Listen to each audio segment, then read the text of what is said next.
Buenos días, bienvenidos a Trayecto Formativo de la Zona 16. En esta ocasión voy a presentarles el trabajo relacionado con la evaluación neuropsicológica, algunas herramientas útiles para esta evaluación y las bases neuropsicológicas de la lectura. Mi nombre es Carlos González García y actualmente soy director de UNCAM de la Zona 16. Vamos a empezar. Para hablar de evaluación neuropsicológica, primero tenemos que partir de qué es evaluar. El término evaluar cumple una amplia gama de procedimientos que se utilizan para recopilar información relevante y así estar comprendiendo el funcionamiento general de las personas. Incluye desde observación, pruebas estandarizadas, entrevistas, ya sea a la persona, en caso de que se pueda, a los padres, a los maestros, a los cuidadores, pero siempre considerando los factores ambientales, es decir, los socioculturales y también los educativos. ¿Qué tipos de evaluación existen? Bueno, existe la evaluación exploratoria. Esta es una evaluación que permite tener una valoración relativamente breve y tiene como objetivo identificar a aquellos niños que se encuentren en riesgo de desarrollar ciertos trastornos o discapacidades o que son candidatos para llevar a cabo algunos programas o que incluso solo requieren alguna evaluación más general. También está la evaluación focalizada. Esta es la valoración detallada ya de un área específica del funcionamiento. La evaluación puede referirnos, por ejemplo, a una pregunta ya diagnóstica, como si el niño tiene un trastorno por déficit de atención con hiperactividad, o una pregunta acerca de las habilidades. Por ejemplo, el niño exhibe un déficit en memoria, o preguntas de tipo más etiológicas. Por ejemplo, ¿por qué está reprobando matemáticas este alumno? La evaluación de tipo diagnóstica es una valoración detallada de las fortalezas y de las debilidades de los niños en distintas áreas, como el funcionamiento cognitivo, las habilidades académicas, las habilidades lingüísticas, lo conductual, lo emocional o el área social. La evaluación relacionada con la orientación y la rehabilitación se enfocan principalmente a las capacidades del niño para adaptarse a sus responsabilidades cotidianas y llevarlas a cabo de manera exitosa. Y finalmente tenemos un tipo de evaluación que se llama de progreso o también de seguimiento. Esta básicamente tiene como objetivo observar el progreso del niño a lo largo del tiempo, del día al día, semana a semana o mes a mes. Se utiliza para valorar los cambios en el desarrollo, en las habilidades o capacidades del niño y sobre todo para ver la efectividad de los procedimientos de intervención que se han llevado a cabo. La evaluación requiere de 4 pilares fundamentales. Sin estos, el proceso de evaluación no puede concretarse, o bien quedaría un hueco en esta evaluación. El primero es considerar las medidas con referencia a la norma. ¿Qué es esto? Bueno, cuando nosotros estamos evaluando, necesitamos tener parámetros, elementos que nos permitan determinar lo que estamos haciendo bien o lo que estamos haciendo mal, pero con un punto de partida, con una media, con un promedio. Esto es, si nosotros vamos a evaluar determinada función o determinado proceso, necesitamos saber cómo está este proceso en los niños con las mismas características, esto es, edad cronológica, grado escolar y características socioambientales. Entonces, si nosotros partimos de realizar una evaluación sin considerar los puntos normativos, entonces estaríamos teniendo un sesgo en nuestra información. Probablemente podemos escuchar a un niño leer y consideramos que su lectura es adecuada o es buena, pero esto de adecuado o bueno quedaría solamente en una condición subjetiva, no tendríamos un punto de referencia para determinar si efectivamente eso es bueno o eso no es bueno. O bien preguntarnos, bueno referente a qué, malo con referente a qué. Entonces, una prueba normativa precisamente se ha encargado de realizar un proceso de investigación arduo detrás de esta prueba para poderla llevar a cabo. Se necesita una población grande para determinar entonces los tipos y los rangos de acuerdo a las edades. Y entonces cuando nosotros estamos utilizando una prueba normativa, utilizamos los rangos normativos de tal a tal edad, de tal a tal grado, etcétera. Y entonces ahora sí podemos saber que lo que nosotros estuvimos evaluando cae o no en estos puntos, en estas desviaciones estándar, o está por debajo o por encima del promedio. Un punto importante a considerar en las medidas con referencia a la norma es que estas guardan un nivel de confiabilidad alto, a diferencia de una prueba que es exclusivamente subjetiva. Una prueba con referencia a la media o con referencia a la norma guarda una relación directa con algo que es el coeficiente de confiabilidad o el alfa de Cronbach. Es decir, entre más alto sea el nivel de confiabilidad, entonces la prueba nos dice que evalúa lo que quiere evaluar. Y esto nos da certidumbre de que la prueba utilizada, entonces la podamos estar utilizando con toda la confianza de que no haya algún error detrás de ella. Este es el primer pilar.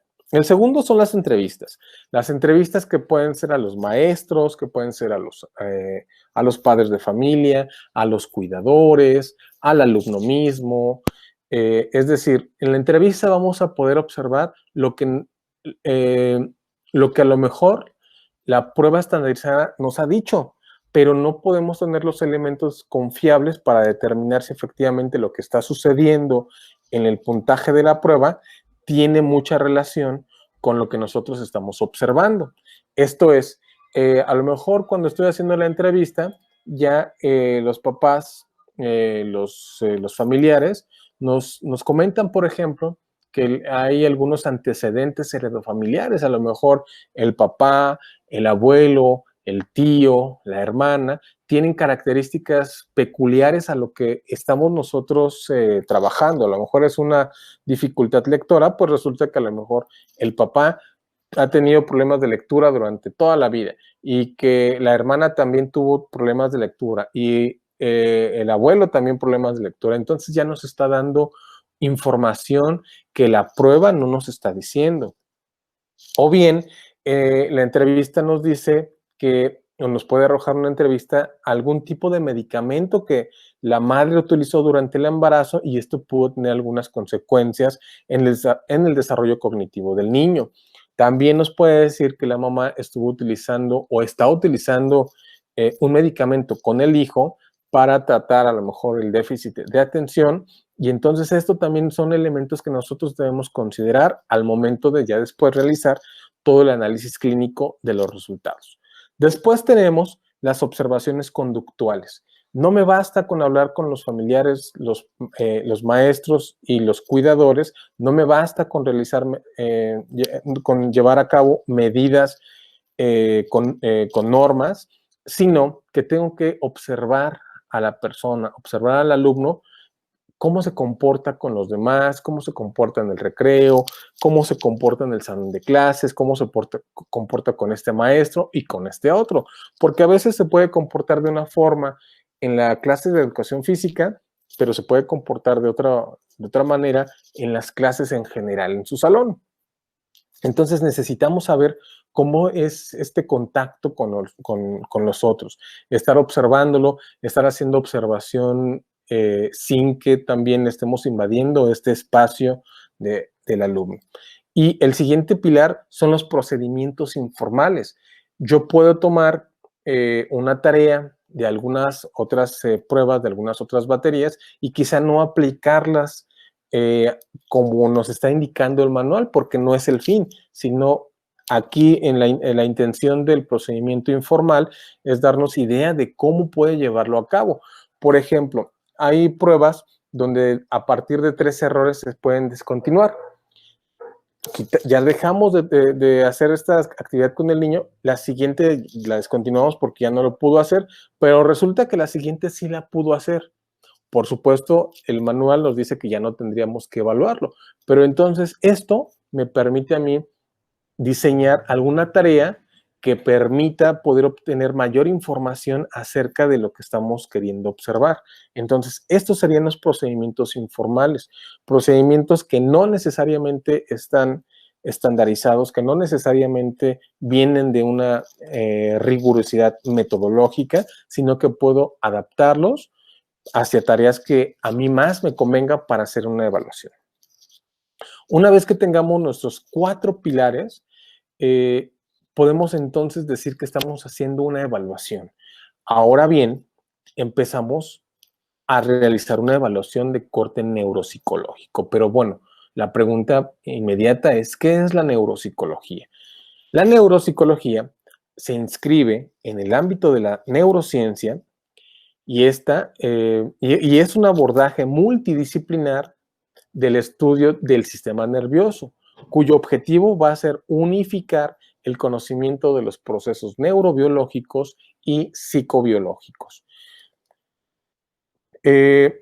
Decíamos que se inscribe en el ámbito de la neurociencia. Entonces, ¿qué es la neurociencia? Bueno, pues esta estudia al sistema nervioso desde un punto de vista multidisciplinario, mediante el aporte de diversas y distintas disciplinas, como son biología, física, química, lingüística, psicología, genética, neurología, y se va nutriendo para realizar un mejor y una profundidad en su análisis.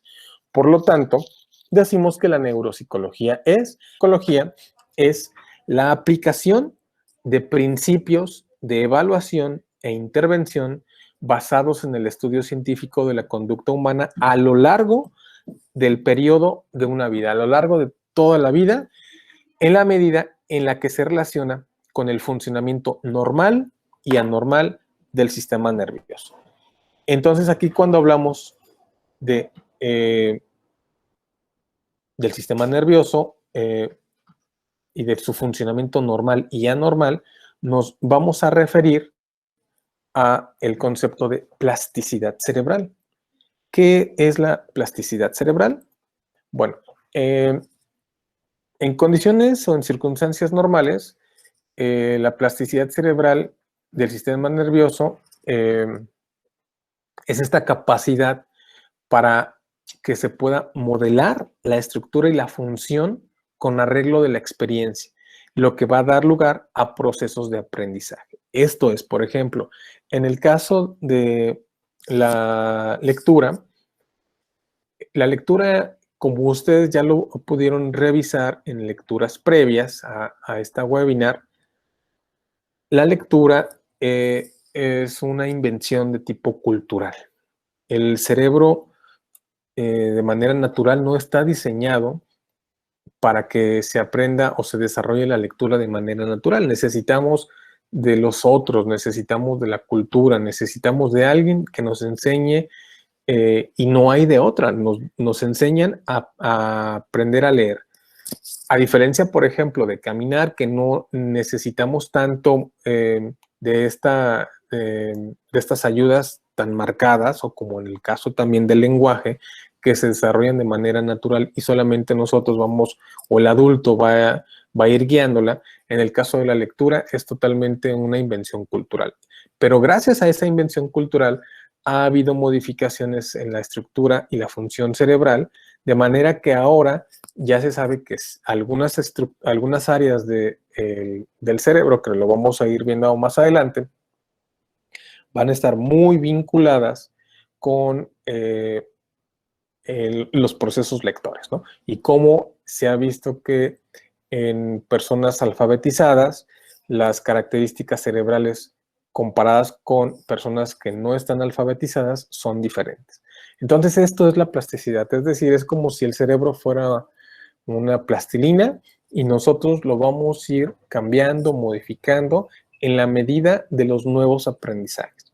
De ahí que es muy importante estar aprendiendo muchas otras cosas, estar haciendo que el cerebro esté procesando información en distintos canales para que se generen nuevas redes neuronales. Y estas redes neuronales son las que van a permitir que la información fluya de manera más rápida y acelerada.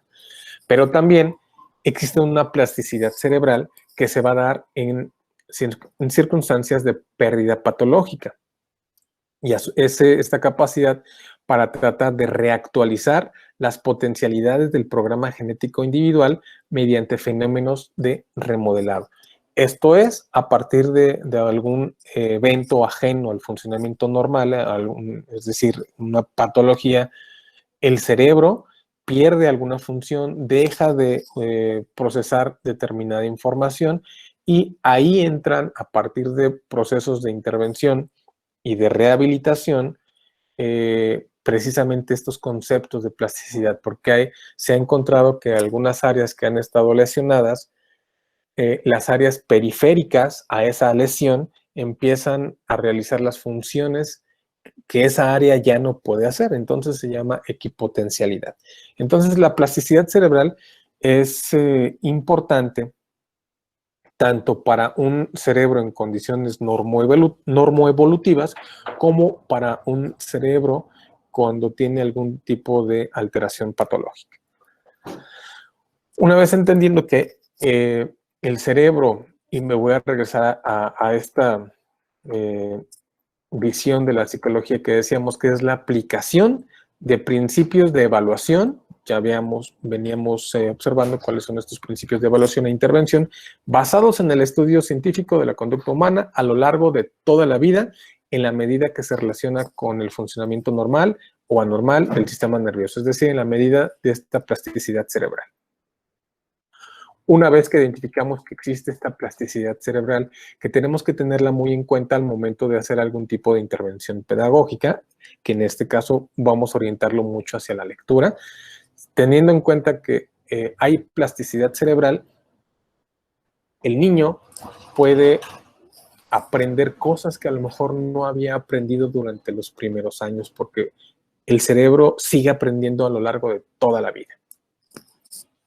Entonces podemos decir que la evaluación neuropsicológica se va a estar encargando de las relaciones entre el cerebro, lo que sucede en el cerebro, y lo que sucede o lo que se relaciona con las conductas humanas. En este caso pueden ser conductas naturales, como el lenguaje o las actividades motoras como caminar, o actividades de tipo cultural, como la lectura. Ahora, ¿qué es evaluar? Bueno, evaluar, desde la neuropsicología podemos evaluar funciones o procesos. Si evaluamos funciones, podemos tener, la neuropsicología evalúa la percepción, que puede ser visual, auditiva, táctil. ¿Por qué necesitamos hacer esta evaluación de las funciones perceptuales? Porque cuando un niño está aprendiendo a leer, cuando un niño se adentra en la lectura, uno de los problemas puede presentarse a partir de una dificultad para la identificación visual o para la identificación auditiva. Si esto no lo hemos considerado, entonces vamos a empezar con huecos a lo largo de toda la intervención y entonces van a pasar 2 años o 3 años y quizá los avances sean muy mínimos. También de la evaluación se orienta hacia el trabajo de la función de la orientación espacial. Es decir, que vamos viendo qué tan claro es para el niño esta orientación espacial, qué tanto le queda claro si es arriba, si es abajo, si es a la izquierda, si es a la derecha. Y para eso debemos tener en cuenta una perspectiva de desarrollo. Es imposible que nosotros pensemos que un niño de segundo de preescolar o incluso tercero de preescolar tenga consolidada todavía la izquierda y la derecha. Llega entonces a primero de primaria y podemos encontrarnos con que haya personas que digan, bueno, pues es que como el niño no conoce todavía la izquierda y la derecha, por eso está rotando algunas letras o algunas grafías, ¿no? No debemos quedarnos ya con esas ideas porque esta orientación visoespacial se va conformando a lo largo del desarrollo. Entonces, en primero, no necesariamente el niño debió haber consolidado esta orientación espacial. ¿Qué más evaluamos? Bueno, pues evaluamos los procesos atencionales. Para la lectura necesitamos la atención sostenida, porque si no existe este proceso atencional, entonces cuando está leyendo, el niño se va a estar distrayendo. Si está leyendo un libro donde hay colores o hay imágenes, pues entonces le va a llamar la atención eso y no lo otro. Y va a perder el hilo de lo que está realizando como proceso lector. Entonces, evaluar la atención es uno de los elementos fundamentales. Otro elemento fundamental que se sabe hoy en día que es necesario y primordial para la lectura son los distintos tipos de memoria. Entre ellos, por ejemplo, bueno, pues la memoria de largo plazo, la memoria de corto plazo, pero también la memoria de trabajo, es decir, aquella memoria que nos va a permitir almacenar información momentáneamente para después manipularla. Todo esto de manera mental. Entonces, cuando un niño está leyendo, debe ir hilando lo que ya sabe, lo que representa el sonido, lo que sabe que significa ese sonido junto con el sonido anterior y no enfocarse en no equivocarse, porque entonces el niño enfoca toda su atención a hacer una decodificación adecuada, pero cuando termina de hacer la decodificación, a lo mejor no entendió. ¿Por qué? Porque entonces el sistema atencional y este esfuerzo cognitivo estaba orientado en no equivocarse, más en ir consolidando y recuperando información de la memoria de trabajo. Es importante evaluar también el lenguaje, porque el lenguaje es una de las funciones primordiales que está relacionada con la lectura. ¿Por qué? Porque cuando entonces el niño va empezando a tener un mayor bagaje, cuando su repertorio léxico se va ampliando, esto se almacena a nivel mental en algo que se conoce como el lexicón. El lexicón lo podemos definir como el repertorio de ítems léxicos que nosotros tenemos a nivel mental. Entonces, cada una de las palabras que nos vamos aprendiendo, con las que vamos teniendo contacto, se van generando en una especie de diccionario que cada vez que nosotros estamos hablando, la recuperamos, esto es en segundos, ¿no? Recuperamos palabras, no vamos pensando qué palabra sigue después de la que acabo de decir. Entonces el lenguaje es fundamental tanto para la vertiente comprensiva como la vertiente expresiva.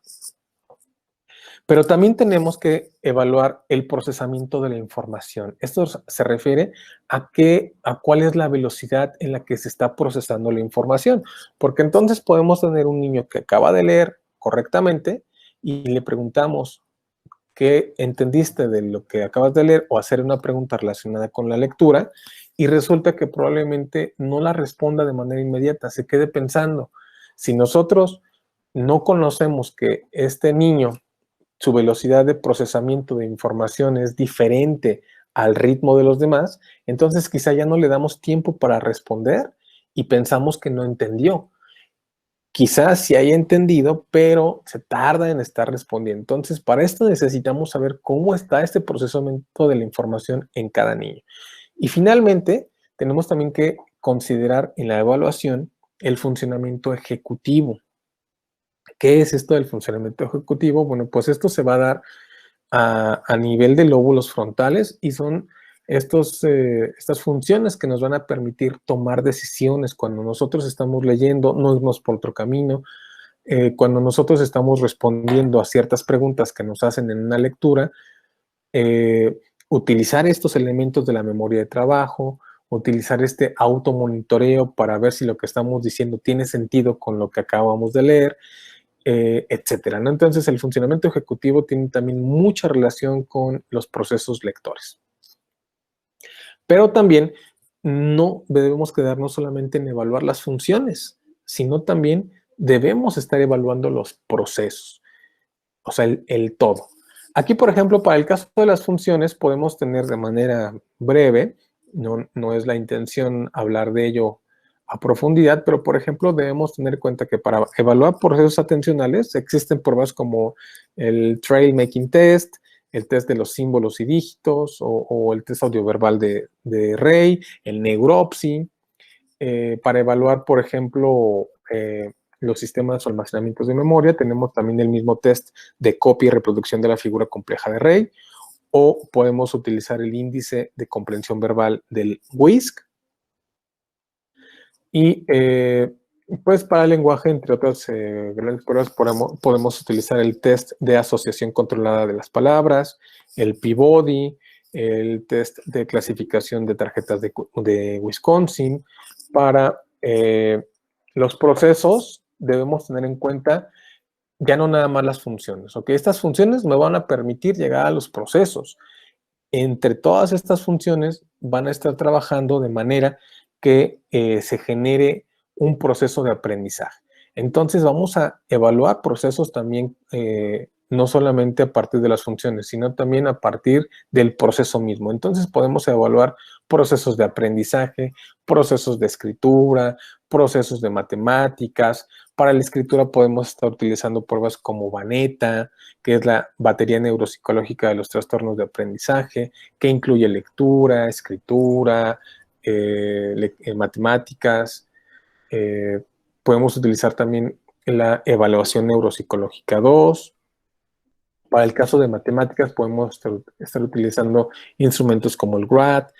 Y para la lectura, que es lo que nos compete, pues podemos estar utilizando a lo mejor algunos test como el ROLEC-R. Bueno, pero de la lectura, ¿qué es la lectura? Bueno, la lectura vamos a entenderla como una actividad escolar, y es la actividad escolar más importante debido a que es la base de otros conocimientos, y es además indispensable para el abordaje de diferentes demandas cognitivas que se presentan no nada más en la escuela, sino en los contextos cotidianos. O sea, la lectura está presente en todos lados. De ahí que surge el concepto de alfabetización emergente, o literacidad, ¿no? Esto se refiere a que la lectura no empieza necesariamente en la escuela. La lectura, el acercamiento a la lectura, el desarrollo de la lectura, no necesariamente inicia cuando el niño está agarrando un libro y lo va a leer, o cuando agarra un lápiz y empieza a escribir, sino que el proceso de lectura y escritura inicia antes, inicia desde el contacto que se tiene con toda una cultura escrita por todos lados, en las casas, en las escuelas, en la calle, en todo nuestro contexto, estamos llenos de letras. Entonces, los niños se van apropiando visualmente en un primer momento de esa ambientación de letras, de grafías, ¿no? Lo hacen tan cotidiano, tan común, que ya es como un objeto más dentro de su repertorio visual. Pero ¿cómo vamos a lograr que un niño pueda leer? Bueno, para ello hay algo que son los prerequisitos, y estos son prerequisitos fundamentales. Si hay alguna dificultad en lenguaje oral, si hay alguna dificultad en discriminación auditiva, si hay dificultades en el análisis y síntesis de la información visual, entonces nos va a costar mucho trabajo que se dé un buen lector, porque son prerequisitos. Si no están estos elementos necesariamente presentes, entonces el proceso de lector va a costar mucho trabajo, nos vamos a dar de golpes en la pared porque tendríamos que buscar muchas estrategias para hacer que el niño aprenda a desarrollar la lectura. Pero también debemos entender cómo se da la lectura. O sea, ya decimos que hay prerequisitos. Ok, y estos prerequisitos, si sí están presentes, entonces tenemos que entender cómo se da la lectura. Para esto, De Fiori y Serrano proponen un modelo que se llama doble ruta. En este modelo, como decíamos, todo parte de un análisis del sistema, el sistema de análisis visual. Vemos letras, descomponemos letras. Estamos en todo momento en contacto con las letras. Y de ahí, entonces, que el modelo de doble ruta dice, bueno, a partir de lo visual hay dos vías. Una es a través de una ruta directa o inmediata, que es un procedimiento de lectura llamada léxica, donde se ve la palabra completa, o a través de una ruta indirecta, que es lo que se conoce como la lectura subléxica. Es decir, cuando hablamos de la lectura léxica, hablamos de la palabra completa. Cuando hablamos de la ruta subléxica, hablamos de ir descomponiendo la palabra. Entonces, ambas llegan a un conocimiento léxico. Por ejemplo, la ruta léxica se relaciona inmediatamente con un procesamiento fonológico para después llegar al semántico y de ahí al ortográfico. En el caso del procedimiento subléxico también llega a los mismos elementos, pero a partir de la descomposición de cada uno de los componentes de la palabra. Entonces, el modelo de doble ruta, finalmente, ambos llegan a procesos fonológicos, ortográficos, semánticos, y entre ambos se van retroalimentando. Un ejemplo de ello es palabras de información inmediata de manera visual, en la que estamos en constante contacto con ellas. Por ejemplo, cada vez que nosotros estamos viendo la palabra corazón, constantemente vemos este tipo de palabras y las asumimos de una manera muy rápida, muy directa, muy léxica. Ya no tenemos que estar buscando la palabra para descifrarla y decir corazón. Las primeras veces va a ser difícil, por supuesto, para un lector inicial, pero conforme vamos avanzando, las palabras nos las vamos apropiando de manera rápida, de manera directa. Y entonces ya leemos toda la palabra corazón, la palabra sol, la leemos de manera rápida, la palabra casa, la palabra Liverpool, porque estamos en contacto, me falta uno, porque estamos en contacto directo con este tipo de palabras. Educación, canción, son palabras que, además de que aparecen constantemente en libros de texto, están también formando parte del repertorio léxico cotidiano. Y ahí utilizamos la vía léxica. Sin embargo, en palabras como arteriosclerosis, ya no la leemos de manera tan rápida como pudimos haber leído casa. En palabras como ácido desoxirribonucleico, ya no la leemos tampoco tan fácil. Esternocleidomastoideo, interinstitucionalidad, citrantilo, que esta es una pseudopalabra. Esta palabra, por ejemplo, de citrantilo, es como si el niño empezara a leer, tendría que hacer una decodificación subléxica porque no conoce la palabra. Conforme va avanzando en la identificación y va teniendo contacto con las palabras, es como llega a una vía más rápida, más inmediata, más léxica. Pero es así como se da el reconocimiento de las palabras, ya sea por la vía directa o por la vía indirecta. Ok, ya identificamos este modelo de doble ruta. Sabemos cómo identificar bueno, sabemos que existe la vía directa, que es léxica, y la vía indirecta, que es subléxica. Sabemos que existen funciones y procesos relacionados con la lectura. Bueno, ahora hay que identificar, hay que conocer más que las estructuras cerebrales. Hoy en día se habla de redes funcionales para la lectura. Ya no, las investigaciones ya no hablan solamente de algunas estructuras. Hoy en día se sabe que son circuitos, que son redes que están trabajando conjuntamente para poder generar procesos tan complejos como es la lectura. Y entonces tenemos como redes funcionales más vinculadas con la lectura, tenemos al circuito ósito temporal ventral. Es esta parte, que es el área más visual, el área que se encarga de la identificación. Y en esta aquí se encuentra el giro fusiforme lateral, que es también conocido como la caja de las letras. Aquí podemos encontrar la representación visual de cada una de las letras que vamos viendo de manera escrita. Es el área de la forma visual de las palabras, es la WA, que es la Visual Word From Area, es como se le conoce a esta. Y aquí, en esta área, se activa más esta área, la occipitotemporal ventral, se activa más ante palabras escritas que por otros estímulos visuales. Es decir, esta parte visual, esta parte occipital, de aquí me sirve para ver, pero se activa, empieza a tener más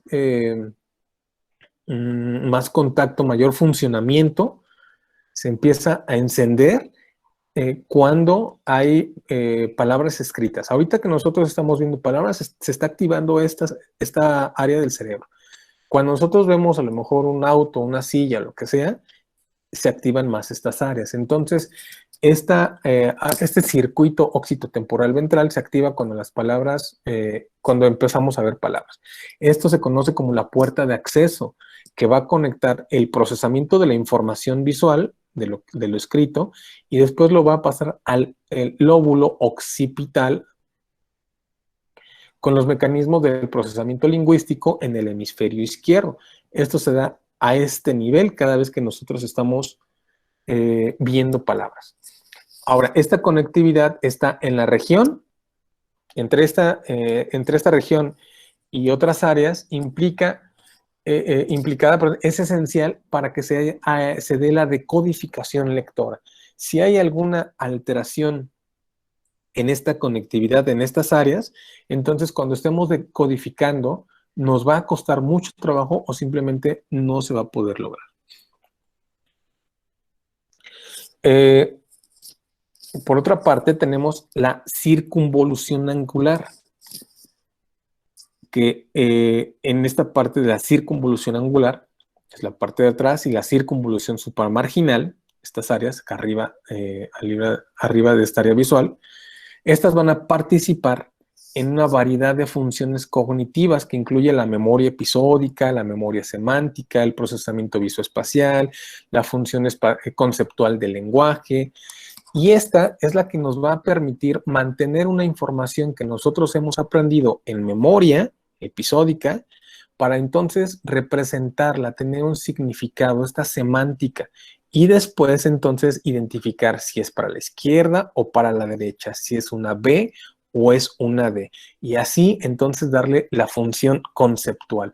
Esta es una de las áreas importantes, pero bueno, pero no es una área, es una red que está comulgando y trabajando junto con todas estas para trabajar de manera conjunta.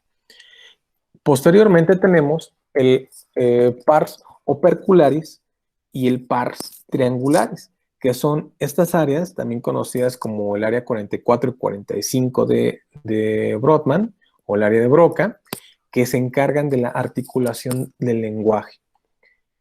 Y que también se sabe que tienen una participación importante en memoria de trabajo.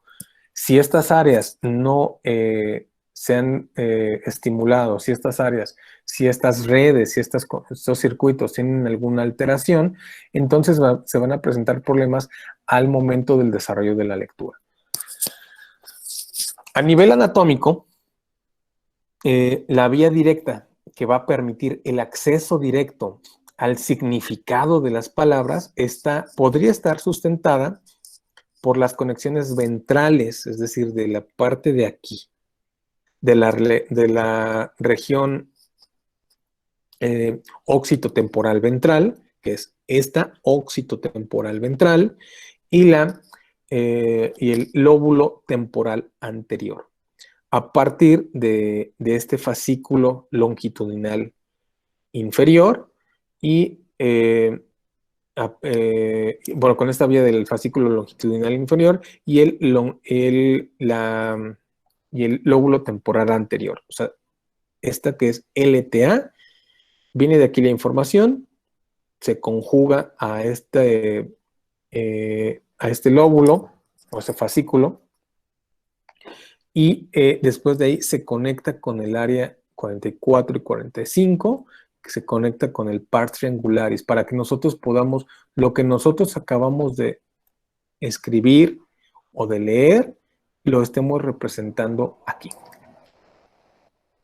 Ahora, la otra, esta sería cuando es la vía directa, cuando decíamos hace unos momentos que de acuerdo al modelo de doble ruta, tenemos el modelo, la vía directa, que es la palabra, el léxico, o la vía indirecta, que es a través de una vía subléxica, de manera indirecta. Entonces, la vía subléxica, que sería ahora esta, ahora implicaría las conexiones dorsales perisilvianas a través del fascículo arcuato y del fascículo longitudinal superior. Es decir, aquí es cuando se representa ahora la palabra de manera subléxica, cuando nosotros estamos viendo una nueva palabra y la tenemos que ir decodificando a partir de sus unidades mínimas.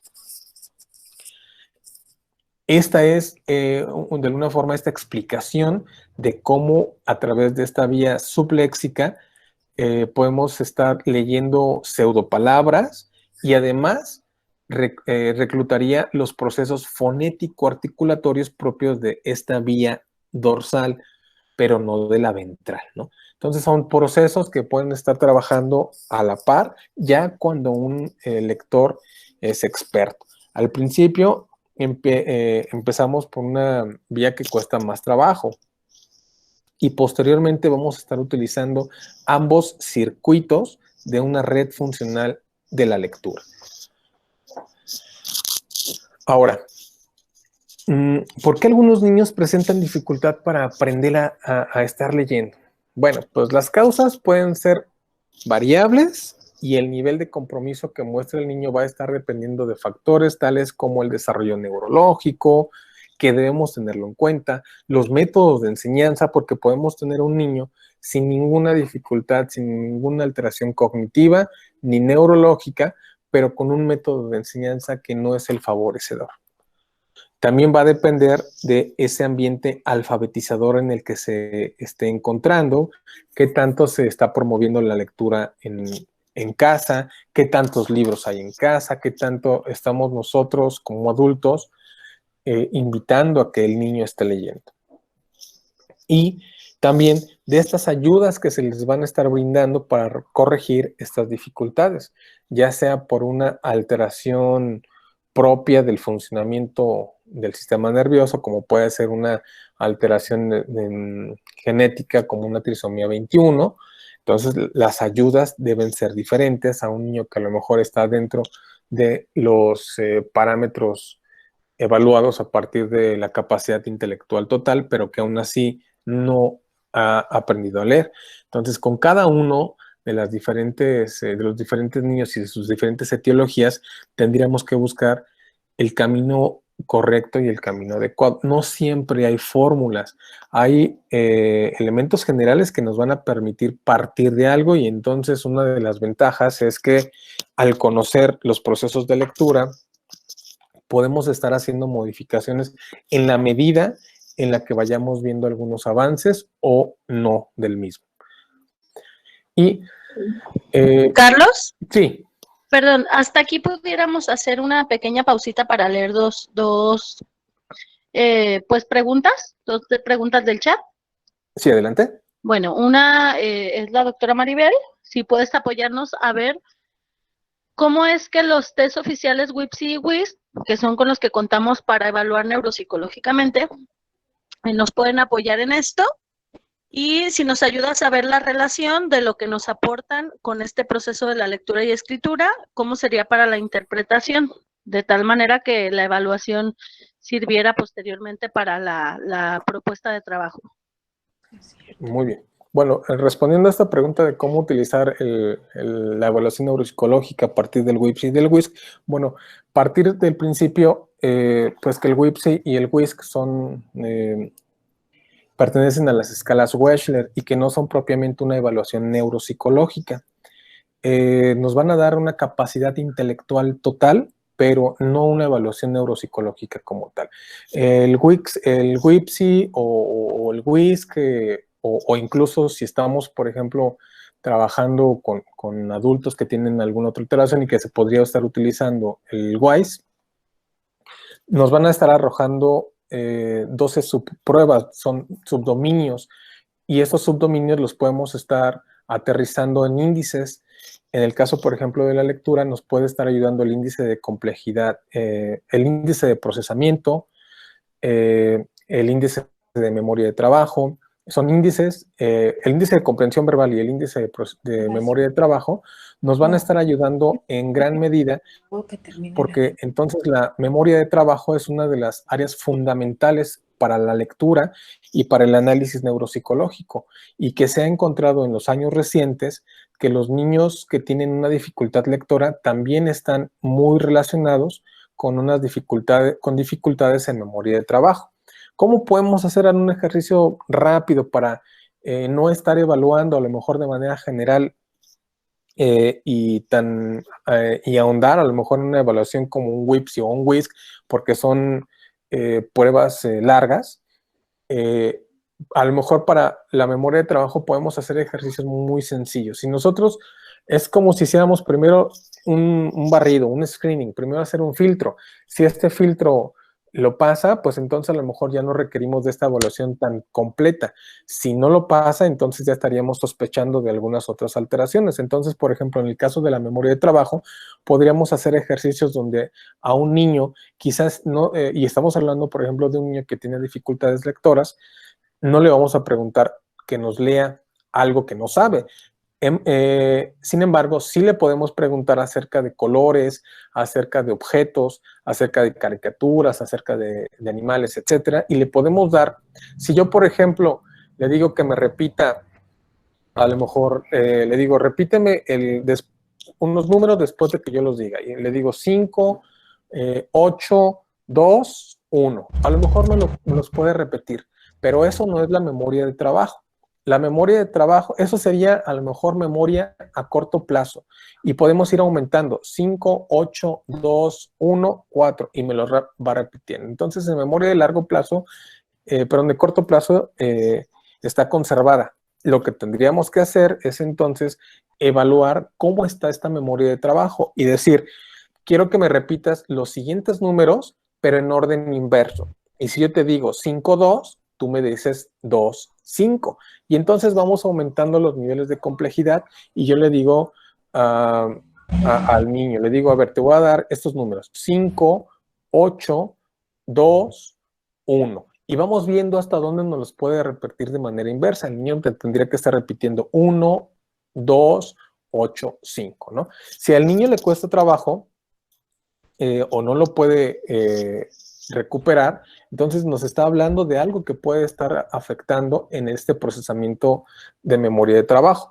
Ahora, tanto WIPSI como WISC son prácticamente las mejores pruebas, son las pruebas más robustas que nos dan información detallada de lo que nosotros queremos estar ahondando. Una de las grandes ventajas de estas pruebas Wechsler es que no necesariamente tendríamos que aplicar toda la batería, toda la prueba, todo el WIPSI o todo el WISC. Hay algo que se conoce como una evaluación breve o corta, y hay distintas combinaciones. Estas combinaciones nos van a permitir a lo mejor trabajar con niños que tienen dificultades auditivas. Entonces el niño no puede escuchar o tiene algún tipo de hipoacusia, pues entonces podemos utilizar una versión breve o corta que también está validada. Les decía en un principio que hablaba de los niveles de confiabilidad. Cuando revisamos cuáles son las versiones breves o versiones cortas del WIPSI o del WISC, cada una va variando en los niveles de confiabilidad. Sin embargo, todos tienen un nivel de confiabilidad alto.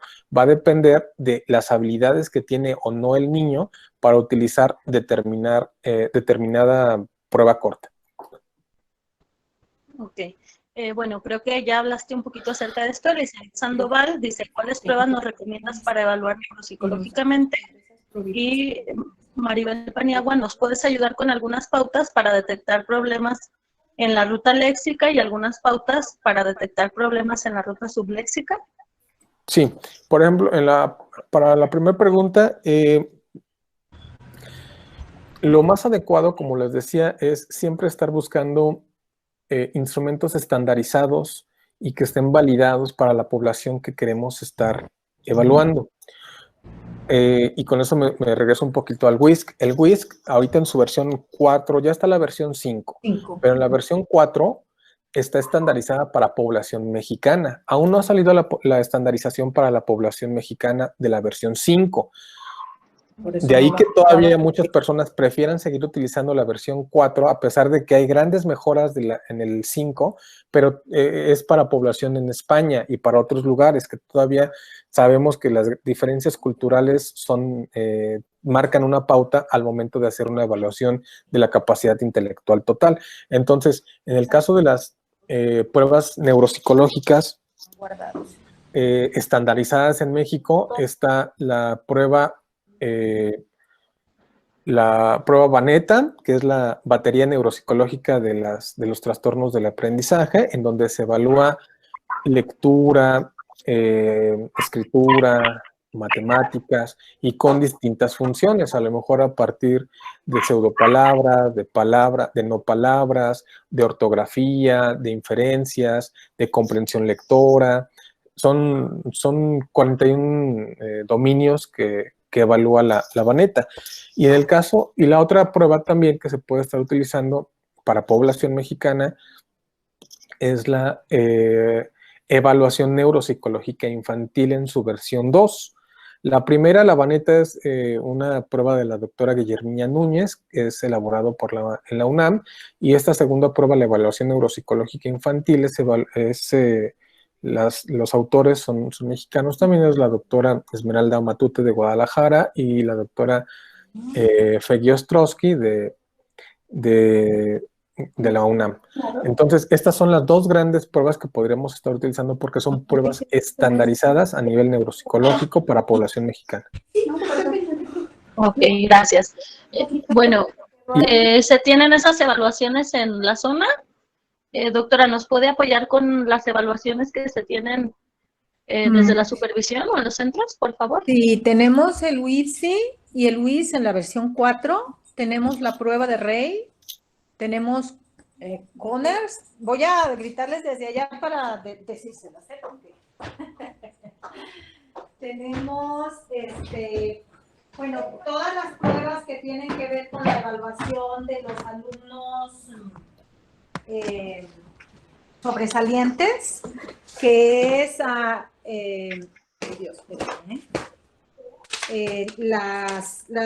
CREA, de inteligencia creativa.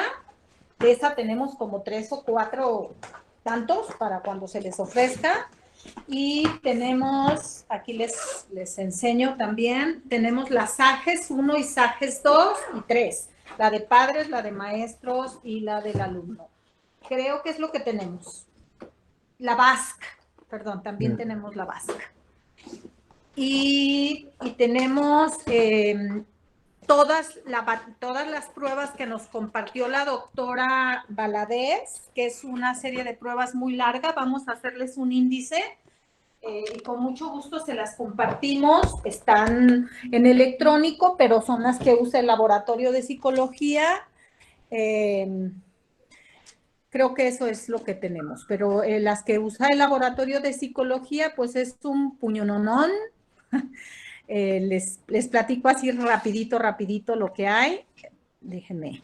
Si quieren que haga la siguiente pregunta y mientras yo localizo la carpeta y les platico ahorita más o menos lo que tenemos, ¿sale?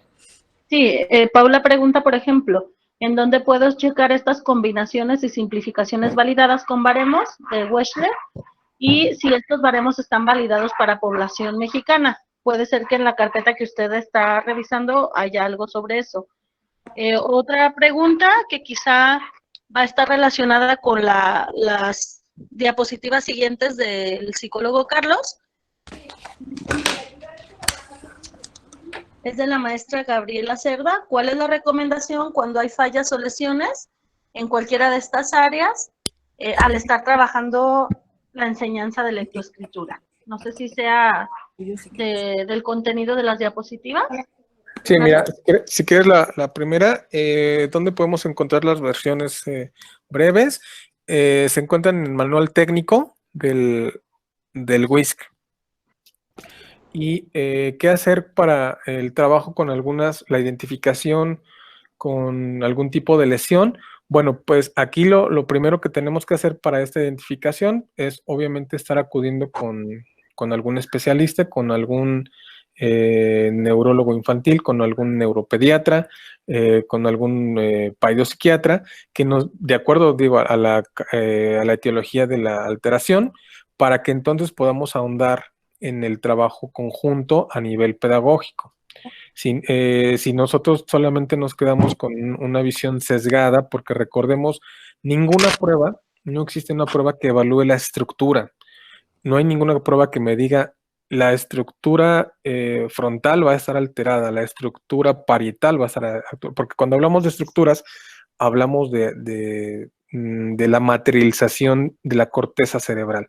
Ninguna prueba nos podía dar eso. Lo que nos da las pruebas con el análisis clínico es decir que hay algunas alteraciones en algunas redes funcionales del cerebro o que algunas funciones no están cumpliendo el trabajo necesario para llevar a cabo todo el circuito que conlleva las funciones.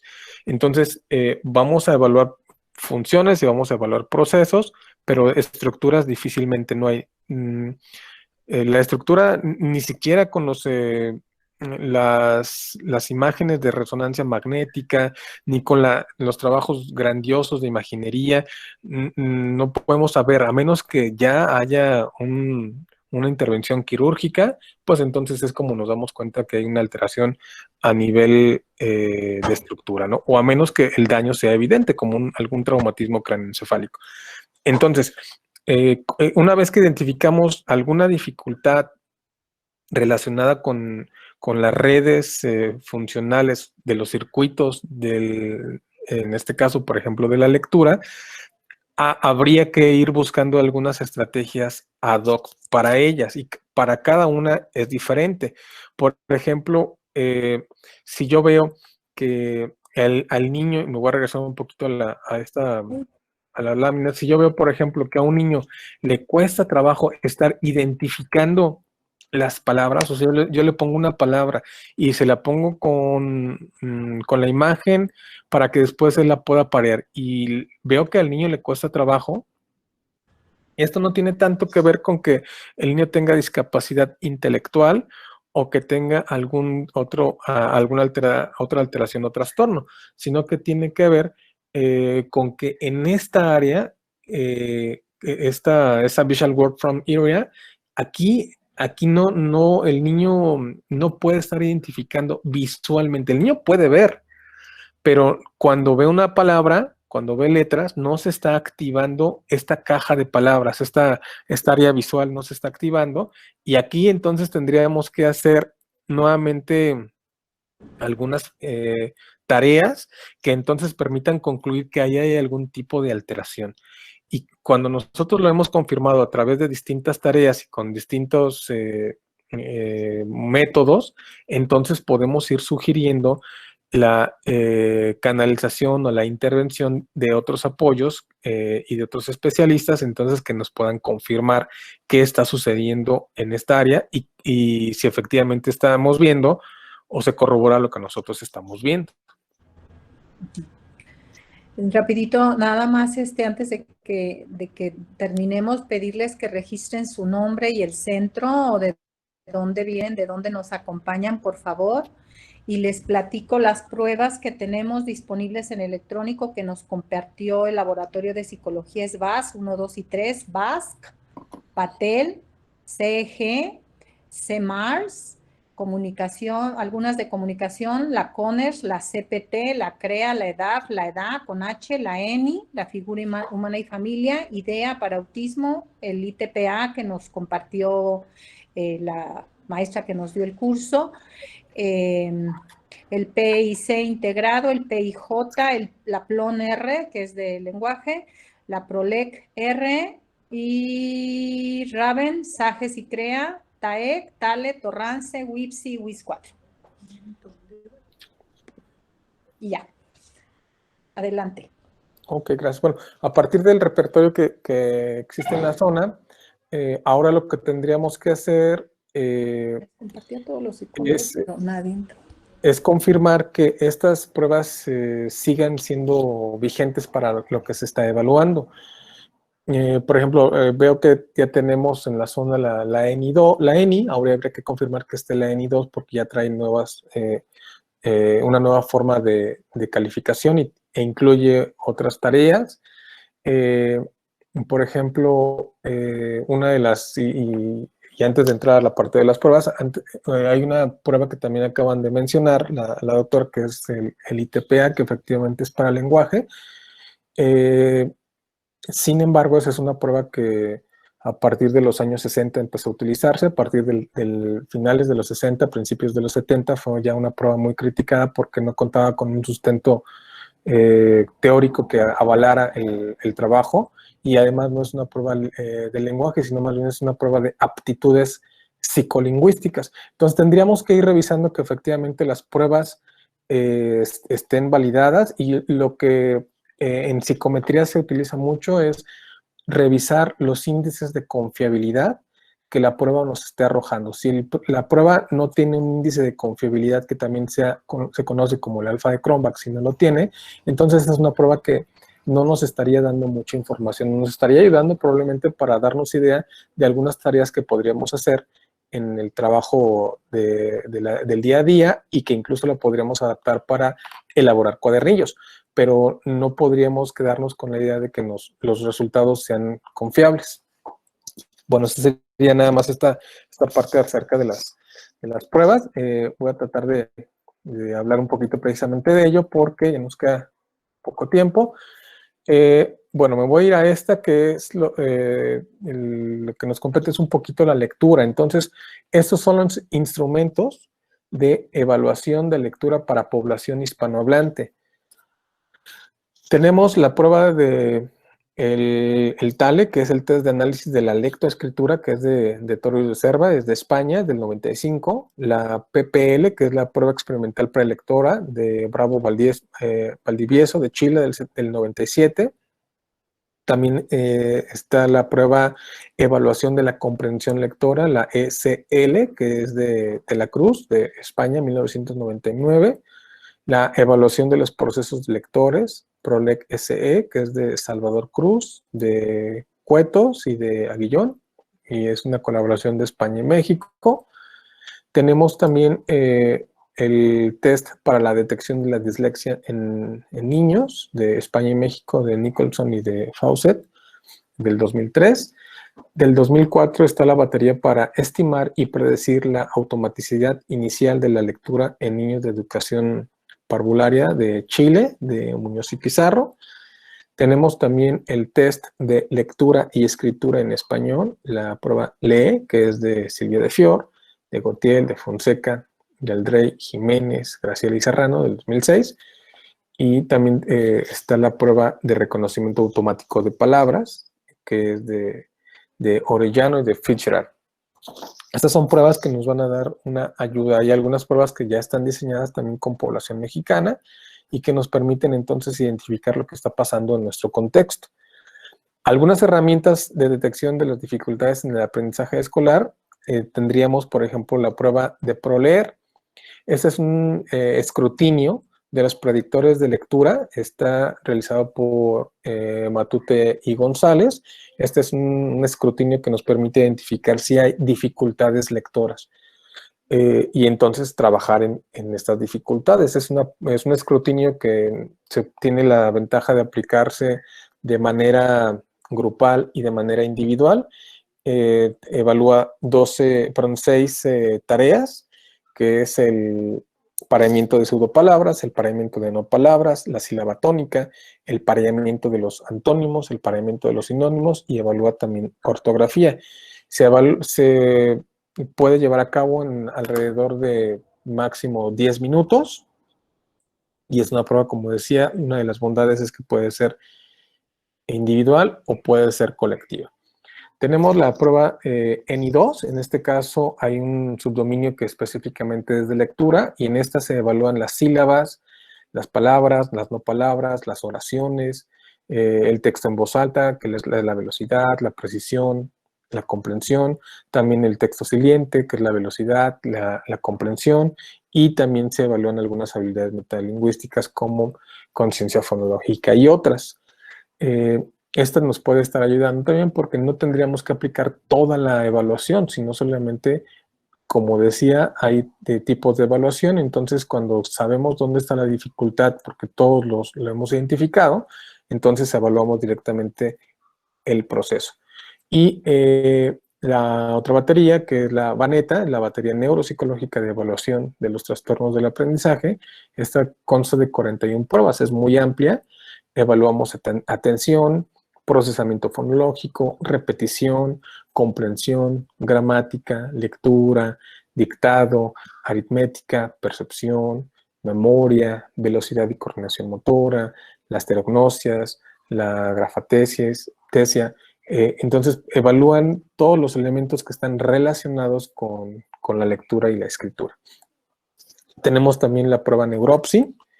Esta prueba nos está ayudando para evaluar los procesos de atención y de memoria que son muy necesarios en los procesos lectores y entonces nos permite identificar si el niño tiene dificultades atencionales o si tiene dificultades en la recuperación de los elementos, que sería la memoria. Y a partir de los trabajos que podamos obtener ahí, entonces ya no iríamos a ciegas, ya iríamos directamente sobre las dificultades que hemos estado encontrando. Y también tenemos una prueba mexicana que es la evaluación de la conciencia fonológica. Esta es de Matute y colaboradores, es una prueba también mexicana que se encarga de determinar si hay una dificultad específicamente a nivel de conciencia fonológica, que sabemos que es un precursor de la lectura y de la escritura. Y otras pruebas que podemos también identificar es la prueba PRELEC. Esta es de Suro y de Leal. Esta es una prueba que permite identificar niños que aún no necesariamente están escolarizados o que no han llegado a la lectura y a la escritura formalmente, pero que nos da una manera muy confiable de saber si estos niños van a estar presentando problemas al momento de estar ingresando a primero o a segundo de primaria. Es decir, a lo mejor podemos trabajar con un niño que es de preescolar y va a ingresar a la primaria. Entonces utilizamos el PRELEC. En el PRELEC se evalúan áreas como la comprensión de un texto, como las inferencias de los textos, como memoria, qué tanto el niño conoce los libros, qué tanto puede identificar dónde está el texto, dónde está el autor, cuál es la portada, cuál es la contraportada. Se hacen preguntas también a papás preguntando qué tantos libros hay en casa. Este tipo de elementos que están relacionados con la alfabetización. Y bueno, pues estamos a tiempo de hacer algunas otras preguntas y pues hasta aquí de mi parte y pues ahorita abrimos el espacio para nuevas preguntas. Sí, una pregunta que se planteaba era cómo tener acceso a estas evaluaciones de las que tú hablaste, que bueno, están también en la zona, y le comentaba a la doctora que hay que enviar el correo para poder compartir la carpeta donde se encuentran los documentos. Asimismo, todos los correos que ya registraron sus directores de los 4 CAM, eso ya los tenemos y eso su directora va a tener el link de acceso y se los va a compartir. Nada más les pido los que no están registrados de otras zonas que anoten su nombre, su zona y su correo y con eso ya sabemos a quién más. ¿Sale? Okay. Y bueno, la maestra Irma Leticia Martínez pregunta si conoce y recomienda la prueba PRELEC, que ya comentaste algo sobre esto, otras como PECO, PCF o pruebas de conciencia fonológica, PRELEC de la editorial GEU. Sí, les mostraba aquí que PRELEC Esta es de GEUS, sí, esta es una prueba para niños desde edades previas a la escolarización, es decir, para niños de preescolar, que nos va a dar indicadores de si pueden llegar a presentar problemas. Esto es algo que casi no se hace. Llegan los niños a primaria y empiezan con estas dificultades lectoras. Y empiezan con dificultades lectoras porque no, en el caso del PRELEC nos da cuáles son los precursores que no han sido consolidados y que se requieren consolidar para el proceso lector, como son la memoria de trabajo, como son la conciencia de palabra, la conciencia de sílaba, la conciencia de fonema. Una de las ventajas es que esta prueba también tiene datos normativos, entonces está relacionado con que uno evalúa a un niño, pero tiene el punto de partida que este niño debe caer en estos puntajes para que no esté cayendo en un área donde requiera mayor atención.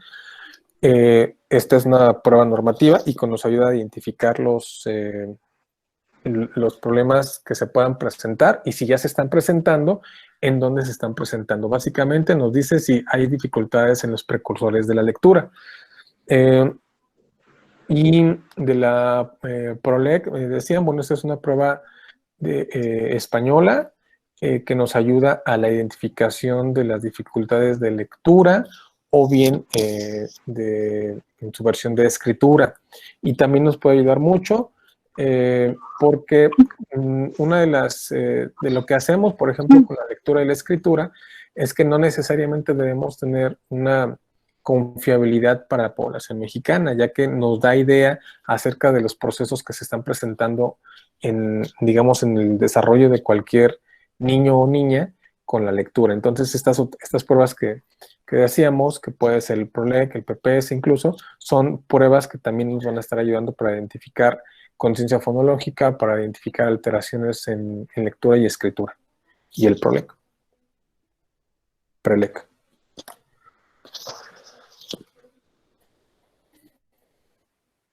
Ok. Y bueno, dice la doctora Maribel que si tenemos la prueba PROLEC, está escaneada, ambos cuadernos. No sé si alguien más tenga alguna pregunta. Yo mandé una preguntita ahí al chat. Ok. Si quieres la hago aquí, más rápido. Sí, por favor, porque con los datos ya... Carlos, a mí me gustaría que nos platicaras de este proceso que presentabas al inicio con las columnas, que me pareció muy claro y muy pertinente y además tiene que ver con la lectura que hicimos hoy de evaluación neuropsicológica.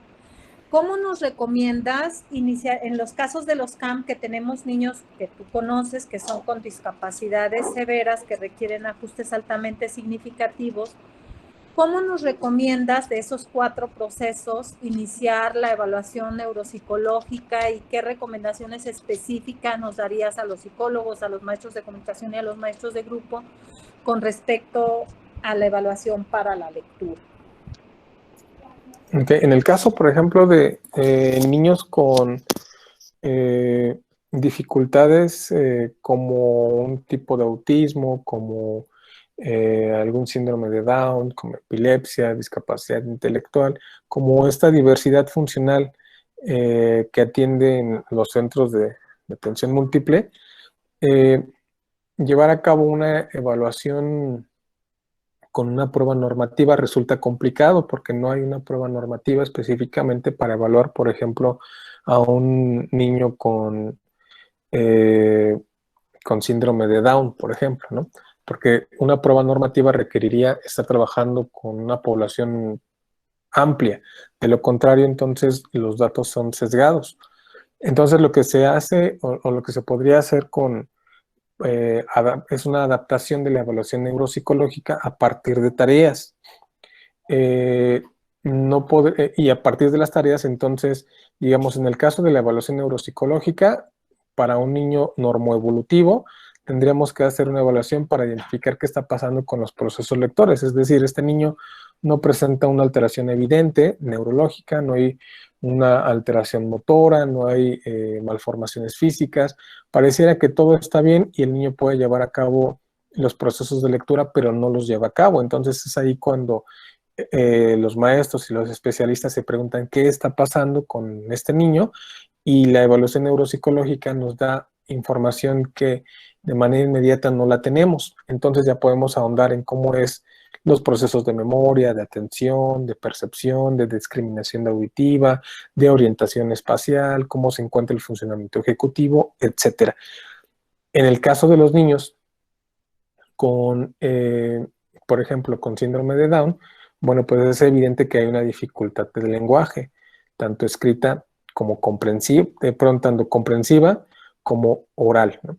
Entonces, de nada me sirve evaluar utilizando una prueba de lenguaje, por ejemplo, una prueba que pueda ser el SELF-4, que es una de las mejores pruebas para evaluar lenguaje con niños que no tienen dificultad cognitiva, o es decir, para trastorno específico del lenguaje, o evaluar el PLS-5, que es una prueba de lenguaje para niños de preescolar.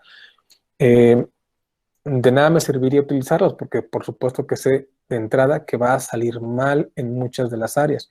Hay preguntas como que no las van a estar comprendiendo. Entonces lo que se tendría que hacer ahí es trabajar a partir de tareas, y las tareas tendríamos que ir adaptándolas porque incluso hay una heterogeneidad en el caso de las dificultades genéticas. Y vuelvo al caso a lo mejor de un niño con síndrome de Down, puede ser un niño con síndrome de Down, una trisomía regular o una trisomía de mosaicismo, y entonces ya nos va a arrojar datos diferentes. E incluso este mismo niño con una trisomía 21 regular, que haya sido estimulado durante mucho tiempo, va a tener ganancias cognitivas diferentes a un niño que apenas se presenta por primera vez a un CAM y que no tiene todavía mucho trabajo de independencia y por supuesto no tiene grandes habilidades cognitivas, ¿no? Entonces ahí es cuando tenemos que ir adaptando. Necesitamos primero conocer las pruebas y de esas pruebas decir qué me puede servir para hacer una adecuación de la tarea. Porque de lo contrario, si lo aplico de manera como me dice el manual, no lo voy a hacer. No voy a ganar nada. Por ejemplo, en el WISC, me dice, bueno, pues el niño debe estar quieto, el niño debe estar en un ambiente donde no se sienta perturbado, y entonces al niño, por ejemplo, en el caso de los cubos, él tiene que estar manipulando, pero si es un niño con síndrome de Down, se va a estar metiendo los dados a la boca, y va a estar, o un niño con autismo ni caso nos va a hacer y va a aventar las cosas, ¿no? Entonces, habría que ir buscando para cada alumno y cada diagnóstico tareas a partir de algunas pruebas. En el caso, por ejemplo, de autismo se ha trabajado mucho. Hay grandes cuestionarios, hay grandes baterías, con uno de ellos, por ejemplo, arroja muchísimo, que es el A22, y este nos da información plena de todo el desarrollo de un niño con autismo en las distintas áreas, en la comunicación, en la social, en la simbólica, en el juego, etcétera, etcétera, ¿no? Pero muchos de estos cuestionarios o de estos trabajos son llenados también con el trabajo colaborativo de los cuidadores. Por eso decía, y con la pregunta que nos decía la doctora, ¿cómo adecuar estos 4 pilares? Bueno, ahí los podemos ir adecuando. Primero, buscar una prueba normativa que nos vaya a dar información oportuna de cada una de las dificultades que nosotros hemos pensado. Para identificar una prueba normativa la tenemos que conocer, la tenemos que buscar, la tenemos que leer, la tenemos que entender y después la tenemos que ir aplicando. Porque si tenemos nada más toda la teoría y nunca la hemos aplicado, mientras estemos frente al alumno nos van a salir cosas totalmente diferentes y no nos va a servir de nada, ¿no? Y entonces la queremos volver a aplicar, pero ya va a haber un desfase en la aplicación. Por eso son conocerla, y a partir del conocerlo, de esta prueba normativa voy a agarrar una tarea y la voy a adaptar esta tarea a las necesidades de este alumno. El segundo punto, el segundo pilar, tiene que ver con las entrevistas.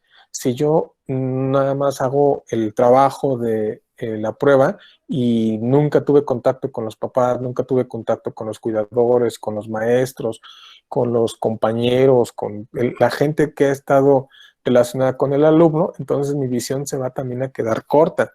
Por eso en el camp que tendríamos que estar haciendo, buscar tareas, segundo momento, estar hablando con todas las personas que hayan tenido contacto. Si ya no tuvieron, si son personas que ya no han tenido contacto, porque quizá entra un nuevo ciclo, tratar de buscar los medios para ver y localizar a las personas que tenían contacto previamente con estas personas, con estos niños, y buscar información lo más que se pueda, cómo era, qué le gustaba, porque esto nos va a ir, nos va a ayudar a ganar tiempo. En lo que nosotros conocemos al niño, pueden pasar meses, porque hay niños, por ejemplo, como niños con autismo, que no se van a querer acercar con nosotros.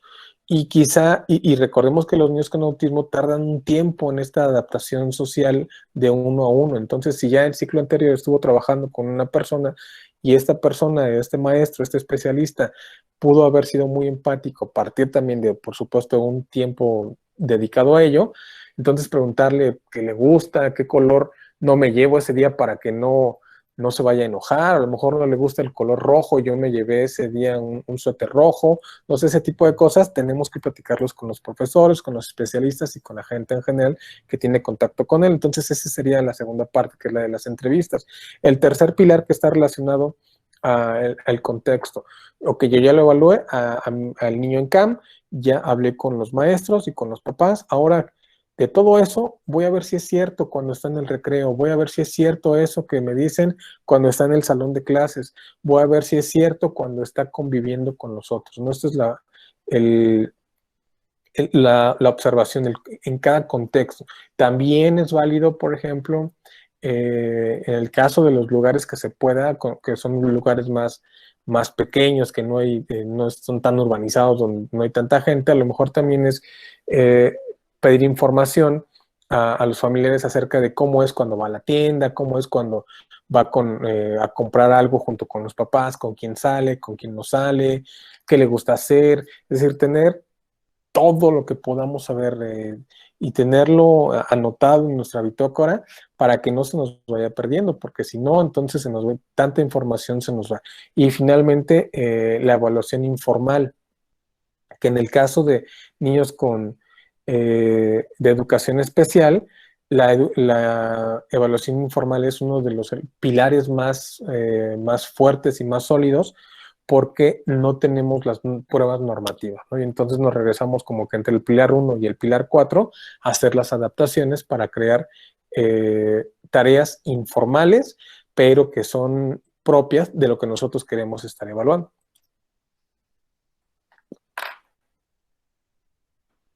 Agradecer la generosidad de Carlos de compartirnos esta conferencia.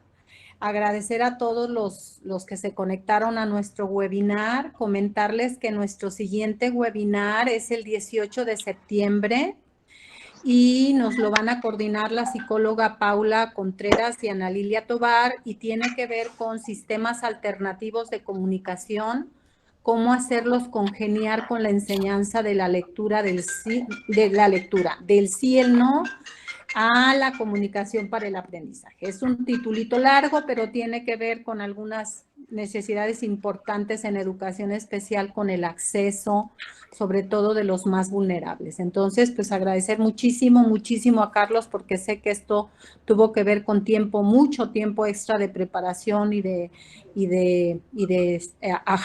ajustar para que tuviera que ver con este público. Todos nuestros webinars, vamos a cambiar un poco el orden, Chely, pero les mandamos la invitación con sus directores, y si nos dejaste tu correo, lo registramos ya y te mandamos a tu correo personalmente. Vamos a cambiar un poquito el orden porque nos parece que el webinar nos puede dar algunos elementos para la discusión de lo de lectura y escritura. Les avisamos. ¿Cómo quedó, Zaira? Perdón, ya me hice bolas. Sí, para las siguientes sesiones del trayecto, bueno, para quienes no son de la zona, este webinar es parte de la formación de un trayecto que estamos llevando a cabo sobre el estudio de la enseñanza de la lectura desde la fundamentación neuropsicológica. Se realizarían las actividades en los siguientes viernes, parte del trayecto formativo, en el siguiente orden. Primero se haría la tertulia dialógica sobre alguna bibliografía que estamos revisando a profundidad, una discusión que nos permita desarrollarnos en cuestión técnica y profesional en este tema de la fundamentación neuropsicológica para la enseñanza de la lectura. Posteriormente el webinar, es decir, a las 9:30 el webinar, y a las 11, de 9:30 a 11 sería el webinar, y a las 11 estaríamos trabajando cada centro en el análisis de una propuesta que estamos desarrollando en los CAM sobre la enseñanza. Dificultades en la enseñanza de la lengua. Así es.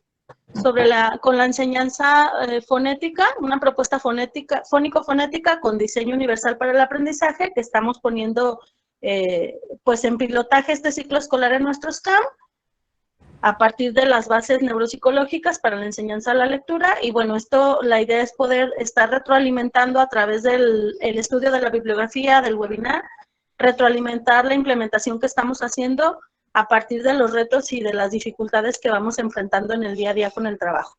Sí, si alguien está interesado en las lecturas de soporte de la lectura, de los fundamentos neuropsicológicos de la lectura, con mucho gusto se los podemos hacer llegar al correo que nos dejaron. Son unos textos que hemos ido recopilando. Está en la carpeta de la zona, Cheli. Los que son de la zona está en la carpeta 6 de técnico. Tu directora tiene acceso, pero te podemos dar acceso nosotros a la carpeta, y a quien no, les vamos a enviar el link de la carpeta con mucho gusto. Es un conjunto de materiales muy valiosos sobre fundamentos neuropsicológicos de la lectura que estaremos abordando. Y pues un aplauso a todos y muchas gracias. Y de nuevo, Carlos, gracias por tu generosidad. Buenas tardes a todos. Por favor, no cierres el chat para imprimir. Sí, claro que sí te compartimos las lecturas. Ya nos pusiste tu correo, ¿verdad? Ceci Mendoza. Sí. Ok, sí, si ya ya lo nos lo puse, pusiste, gracias. te lo mandamos con mucho gusto. Gracias a todos. Un aplauso. Este día fue un día muy productivo y muy hermoso. Gracias a todos. Hasta pronto, gracias.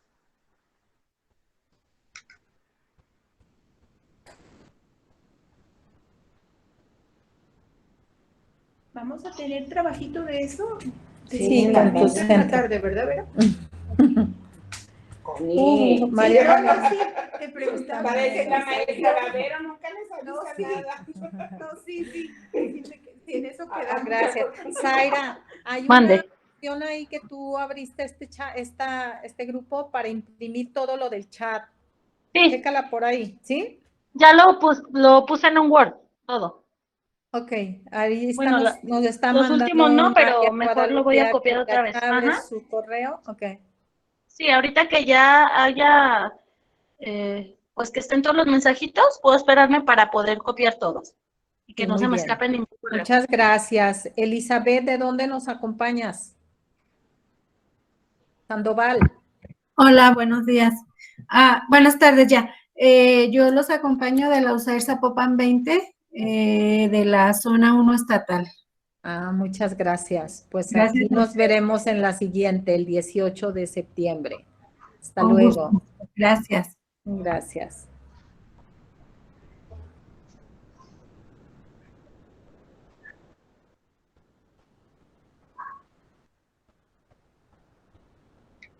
Gracias a todos. Gracias, Tere. Gracias, Carlerit Pérez Vaca, Ceci Mendoza. Perdónenlo, disculpen los inconvenientes del ingreso, pero parece que ya le vamos a hallar que con el oficial va a ser más fácil. Y guardar la grabación, Zaira, ¿no? Sí, está desde Carla. Ajá. Carlos ya nos autorizó a subirlo al YouTube. Sí, igual Sí, ahorita lo confirmo con entonces él. lo podemos ir subiendo para que los de en la tarde no tengan problemas con el video. No está completo el video, ¿Por qué? porque yo empecé a grabar, cuando vimos todos los problemas, le dije a Zaira, pues déjala, empiezo a grabar y ya tenía como 15 minutos. ¿Pero quién iba a grabar? ¿No ibas a grabar, Zaira? ¿Tú? Lo que pasa es que no me permitió.